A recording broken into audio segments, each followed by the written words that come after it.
Hello, good morning, good afternoon, good evening, and good night, and welcome to Prog Chattery 777. We're continuing our conversation on Max Webster, and we've made it to their fourth studio album, A Million Vacations, released in 1979. So this album is actually the very first time that Max Webster retained the same lineup from the previous album. So we actually got all the same players on A Million Vacations that we had on Mutiny Up My Sleeve. So we get Kim Mitchell on vocals and guitar, Terry Watkinson on keyboards and vocals, Gary McCracken on drums, and he also sings lead vocals on the title track. And Dave Miles is on the bass. And of course we also have Pi Dubois returning to write the lyrics as usual. So yeah, A Million Vacations represents a very interesting and important junction in the Max Webster catalog, I think. Because it's on A Million Vacations where I think you can see the band moving in a slightly more commercial direction. Now, commercial should never be a bad word, because it's certainly not a bad album by any means, but you can tell that the band was looking for a hit. They needed a hit to break them out of the Canadian market, certainly. And that's, fair enough. At this point, they'd been touring very heavily for at least 5 years.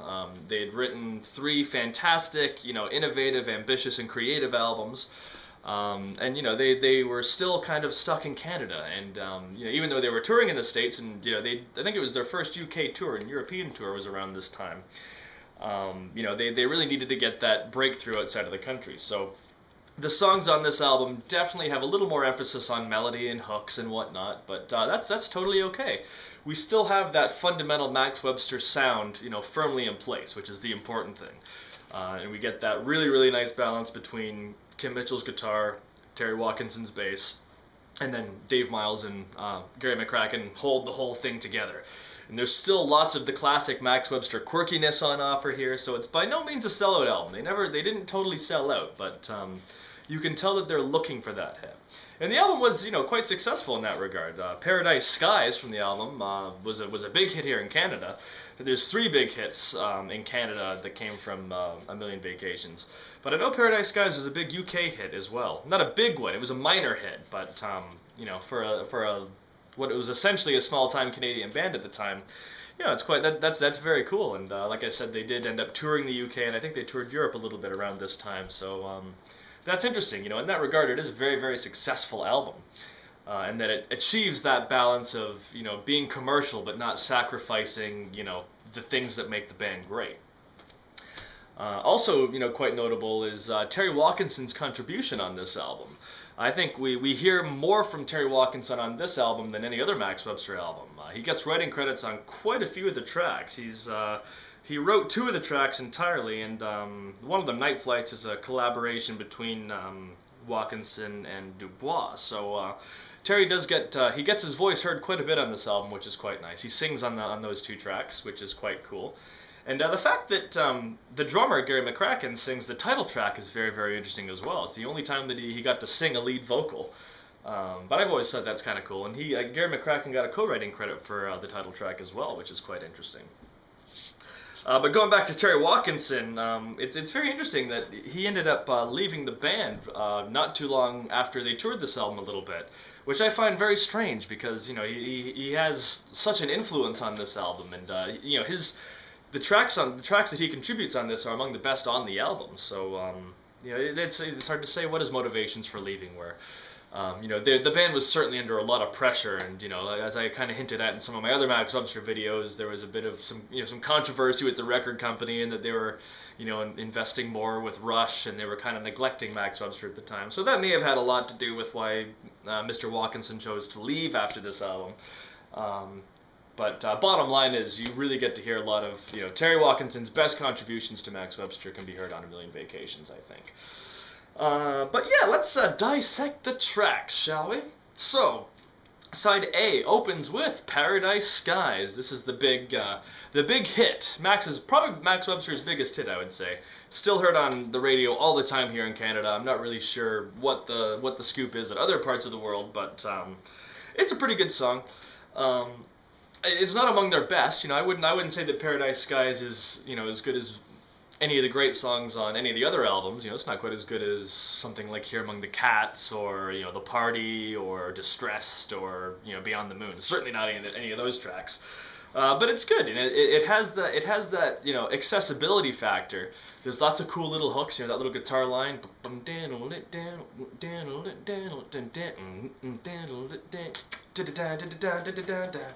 it's got that hook, but there's also some cool playing involved as well, which is really really good. I like the echo that's used on Kim's voice as well. It's got a cool bridge. There's some neat instrumental sections, some great guitar playing, some of those shreddy kind of style that Kim does. Yeah, it's a great track. It's a good commercial Max Webster song. And again, commercial is not a bad word. That's my statement right now. Is commercial's not a bad word, but it's a really good song in that it's accessible, it's easy to listen to. There's hooks, there's melodies, but it's also very Max Webster. So it gets good points for that. Paradise Skies is great. Moving on to track 2, we get Charmonium. This is the first of the Terry Watkinson songs. Now this is a great piece actually. I really dig the intro and the outro. There's almost like one of those. It's got that kind of classical influence, that quasi-classical. I can't remember what the word I'm thinking of is, but that that's really really cool. And then it settles into a cool little shuffle. And there's some phenomenal keyboards on the track. Obviously Charmonium being Terry Watkinson's song, it is very much led by the keyboards. But Kim still gets lots of great guitar riffs in there, lots of cool guitar licks. But it's all about the keyboards on Charmonium. Great solo in there. And Terry Watkinson's got a really good voice. I always find it strange that he didn't sing any of the tracks on Mutiny Up My Sleeve, because there's something really nice about Terry Watkinson's voice. And it's nice that they would trade vocals, that we have, the kind of harsher, shoutier Kim Mitchell vocal. And Watkinson's voice it's softer, it's warmer, it's a little more welcoming and inviting, and I think that gives it a bit of a commercial appeal as well. Got a great chorus too. I love that, just find my bell and ring it, take me on and wing it. Find my bell and ring it. It's got a great sense of suspense along that little shuffly rhythm. It's got some nice na na na na na na, very Beatley kind of a thing as well. Charmonium's a great track. Moving on to track 3, Night Flights. Another one of those more commercial songs, but God is it good. I really like Night Flights. I like it more than Paradise Skies. This is another one written by Terry Watkinson, but Pi Dubois did write the lyrics. So Watkinson did the music for Night Flights, and Dubois did the lyrics. And yeah, it's great. I love that intro, that synthy intro. Bow bow bow bow bow bow bow bow. And the lyrically, I kind of get the vibe of traveling. It's kind of like, it's almost like a follow-up to On the Road from High Class and Borrowed Shoes, but definitely a little more high energy, I would say. I really like the bridge as well. The skydivers touching down. That's got a real good sense of suspense to it. But you can hear more of a commercial vibe to a track like Night Flights, like I said. More so than any of the tracks on Mutiny Up My Sleeve, but Night Flights, oh god, it's a great track, isn't it? Fantastic. Then we move on to track 4, Sun Voices. Now this is one of those tracks that I would tend to forget about. It's been a long time since I listened to A Million Vacations, actually. When I was listening to it to do this video, I kind of realized for the first time that Sun Voices is actually a really, really good track. It was one of the ones that I always used to kind of dismiss. It is very much the ballad of the album, but there's some really great atmospheric stuff to it. I think what I didn't like about it, I was never too big a fan of that intro melody.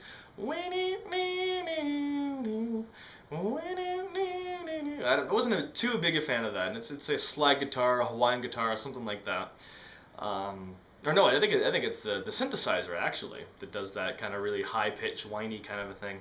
And I was never a big fan of that intro, but it's the middle section that's really really good. We get that slow, pensive dun dun dun dun dun dun dun dun dun.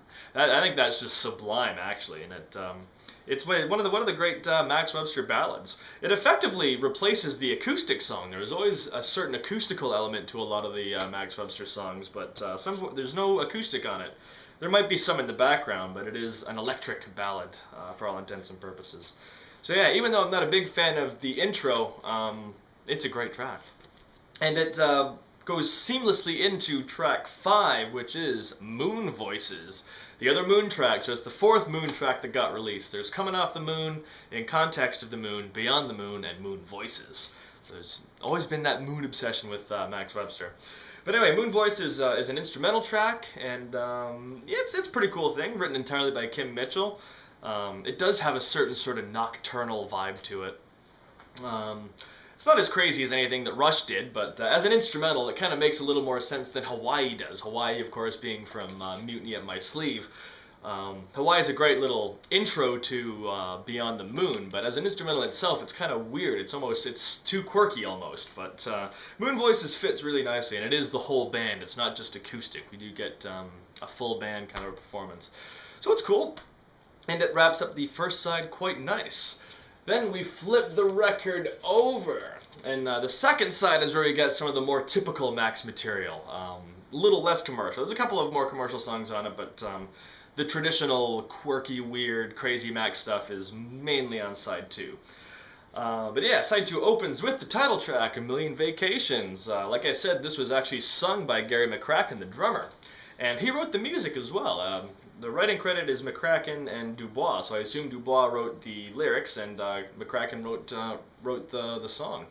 And it's a great little track, actually. Again, it falls in the category of one of the arguably more commercial tracks, but it's a fun little track. It's a pop song, essentially. I really like. I think it must be a keyboard thing, but they're imitating a car horn. Bum bum bum bum bum bum bum. Kind of it makes me think of Los Angeles or California or San Diego. I don't know. I get that vibe. Obviously, it's vacations, right? It's supposed to have a warm kind of vibe. And the whole album kind of has that. I must say, it's not really a concept album, but there is that theme of vacation does flow through the whole album quite nicely. But yeah, A Million Vacations, like I said, it's a good song. There's not a whole lot to be said about it, really, other than the fact that Gary McCracken sings it. Yeah, a good track. Not one of the best on the album, not one of Max's best, but it's good. We move on to track 2 of side 2, Look Out. Now this is another one of those songs that I kind of forgot about, and I tend to overlook. It's a really good track, and it's kind of unique in the Max catalog. It almost sounds, Look Out, like the main chorus, that that almost sounds like 5 years ahead of its time. I mean, that little section at least sounds like, a typical sort of 80s pop song, It's a pop song from 84, 85 or something like that. At least the keyboard tone has that kind of vibe to it. And when I was really young, I mean, I don't think I really gave it as much of a chance, but again, listening to it now with my slightly more matured brain, Look Out is a really, really great track, and it is one of the proggier tracks on the album, actually. It's got a very weird structure to it, very long instrumental section, which is great. And in that instrumental section, we got a kind of light, jazzy kind of section with, I believe it's Terry Watkinson with a flute patch on his keyboard there. I can't do it, of course. But it's really, really cool. I love that instrumental section on Lookout, and it all winds its way back into that big dramatic chorus, and kind of ends with a slow-paced, heavy shuffle. So it's got a bizarre structure to it, but it is a great track for sure. Moving on, we get track 3 of side B, track 8 overall, Let Go the Line. This is the other big hit on the album, at least in Canada. I'm not sure how big this hit was elsewhere. But this is another Terry Watkinson song. He also sings this one, like he does on Charmonium. And it is a fantastic track. I think this is Terry Watkinson's crown achievement as far as writing for Max Webster songs. Really great track. I mean, it is a little more commercial. It's got that melody, it's got that hook. I don't know if it was deliberately written that way, or it's just the sound of Terry's voice. He's got that warm, friendly voice, and it sounds really, really good. Even though the lyrics are quite heavy, there's a heaviness to the lyrics. And there is that melancholy kind of a vibe to it, but it's really, really good. It's kind of up-tempo, but it's mellow and atmospheric as well. And during the verses, he lets those little bit of atmospheric keyboard just kind of wash and bubble up in between his verses that he's singing, and it's just really good. And there's a really great drama, when it works its way up, and it's finally released. That tension's released with "Let Go of the Line." Goes into that guitar riff again. Just a great track, not much more that can be said about that. It's a wonderful piece of, 70s pop rock, I would say. Excellent song. We're moving on towards the end of the album. We get to track 9 overall, track 4 of side 2, Rascal Houdi. Now this is more your traditional Max Webster craziness and quirkiness and eccentricness. It's kind of like surf rock on overdrive. I love that bass line. It's almost got, there's a punk energy to it, but it's not as bombastic or thrashy as punk. You know, there is a disciplined sort of structure to it. But it's great. There's some phenomenal Kim Mitchell guitar playing. You know, his shredding style is in full form right there at that moment, and he's singing in a really funny kind of manner. It's almost like the Toronto Tonto's voice. You know, I'm going home to put my headphones on, wave at my dad. He's singing in that funny kind of high register, which is interesting. It's entertaining. It's quirky, and it's very Max Webster. And there's lots of twists and turns and false stops and starts, and it's a great track. Of course, the big chorus AOMU is it stands for Actual Operating Mechanism Unknown. I have no idea what the track is all about, but it's lines like that that really contribute to that sort of mythology I was talking about with Max Webster. There is a Max mythology there, and it has no small part to do with Pai Dubois' lyrics. But yeah, Rascal Houdi, great little track, great little slice of the Max machine. And finally, we get to track 10, the final song of the album, Research at Beach Resorts. Classic slice of Max Webster. This is definitely not in that commercial territory. This is, it's almost like a follow-up to The Party from Mutiny at My Sleeve, but I think they actually, Party would technically be the follow-up to Research, because I think they played Research at Beach Resorts all the way back to 75. I believe that's the case. I can't confirm it. I wasn't alive, remember. But I think Research was played quite a bit. But at least in context of the way the albums were released, Research would be the follow-up to The Party. It's made to sound like it's live. I don't think it's live. I'm quite certain they did record Research at Beach Resorts in the studio, and then they just put clips of live audience in there. I could be wrong though. I'm not really too sure. But it's a great tribute to beach towns of southern Ontario, and they name check all kinds of towns. We just researched Wasaga Beach and Myrtle Beach, and I think they mentioned Myrtle Beach. But that's really, really cool, and it's definitely a comedy song, and it's very raunchy as well. What is it that we stare at? Is it the monogram bikinis in cars, or something or other? I'm not really too sure. But that's the research they're doing at beach resorts, is of course bikinis and pretty ladies and this and that. But it's a great track, and again, it's got that really unusual kind of a structure. There's like a start-stop kind of a vibe to it, and it's funny, it's entertaining. There's some wonderful playing in it, and it's epic too. There's an anthemic kind of a quality, Take your tourist toys to the concert. There's an anthemic thing to that, which I think is really, really cool. And that opening riff is one of my favorite Kim Mitchell moments. It's so raunchy.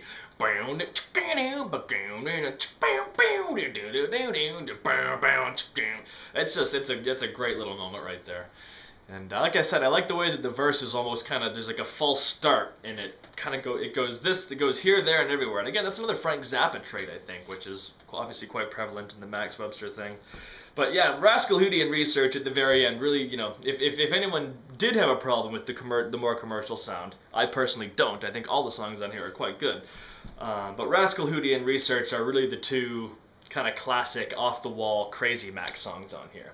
So, this is an album that delivers something for everybody. They're searching for that, breakthrough hit song, but they're still catering to their, loyal audience, which is good. That's how bands should operate, or should have operated back in that. It's a totally different world nowadays, obviously. But, yeah, that's it. That's A Million Vacations by Max Webster. I think a lot of people think of this, quite high regard. I don't like it quite as much as Mutiny Up My Sleeve or High Class on Borrowed Shoes, but that's just me. Like I said, there's still lots of great stuff on here. And it is notable because, like I said, it is Terry Watkinson's final album with Max Webster. And it changed things quite a bit, as we'll discuss in the next video, which is going to be about Universal Juveniles. Controversially, I'm not going to be talking about Live Magnetic Air right away, but I will one day. I definitely will sometime soon. I think there's probably going to be enough demand of my viewers that I talk about Live Magnetic Air, even though I don't really usually do live albums. it is a great live album. But the next video in the Max Webster series will be Universal Juveniles, so stay tuned for that. Thank you very much for staying and listening to my near incoherent rambling. If you enjoyed it, please do like, comment, subscribe, all the rest of it. And stay tuned for more. You will see me in the future. Goodbye.